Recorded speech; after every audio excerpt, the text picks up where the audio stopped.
80 शब्द प्रति minute. Dictation start करते हैं 5 सेकंड बाद।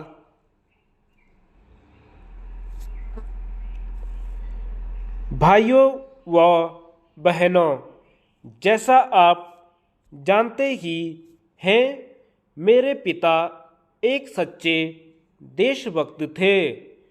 उनके हृदय में हमारे देश, हमारी संस्कृति और परंपराओं के लिए उत्कट प्रेम था।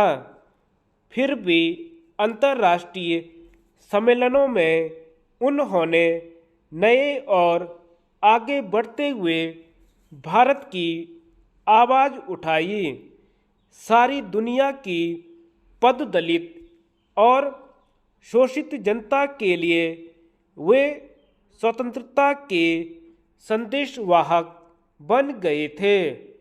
केवल राजनीतिक स्वतंत्रता नहीं, बल्कि आत्मा की स्वतंत्रता।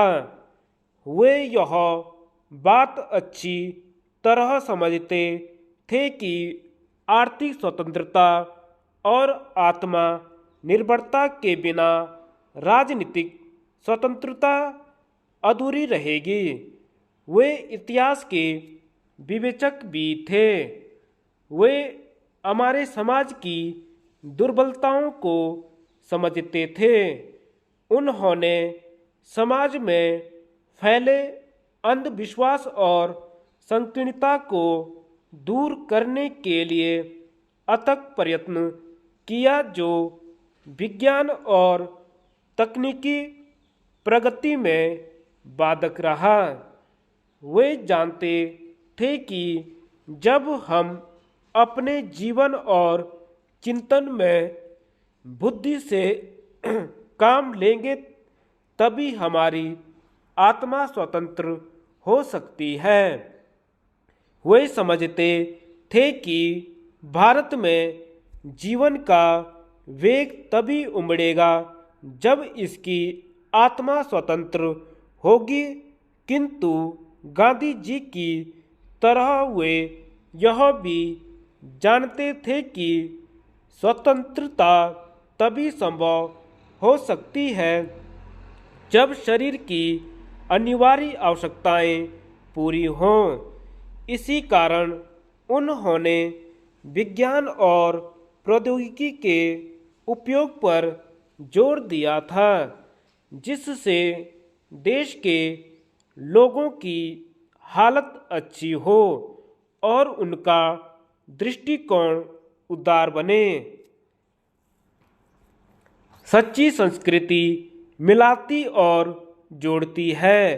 हमारे देश के महान पुरुषों ने हमारे प्राचीन मनीषियों के विचारों को ऐसी सरल भाषा में प्रस्तुत किया जो सर्वसाधारण की समझ में आ सके। हमारा जीवन के प्रति दृष्टिकोण दार्शनिक है, लेकिन यह बात आंशिक रूप से ही सत्य है।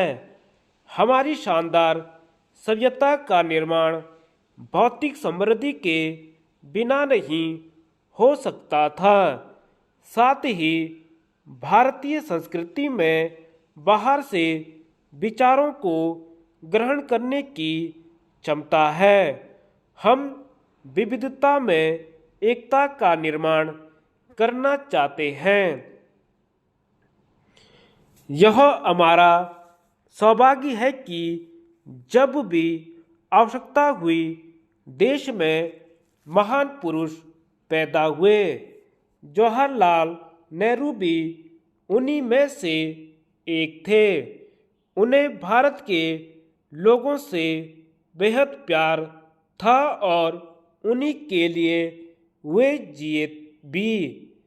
उन्होंने अपनी वसीयत में कहा था, मेरी इच्छा है कि भारतवासी मुझे इस तरह से याद करें। वह ऐसा आदमी था जो भारत से और भारत के लोगों से दिलो जान से मोहब्बत करता था और उन्होंने भी उसे बेहद प्यार किया और उस पर मेहरबान रहे। धन्यवाद।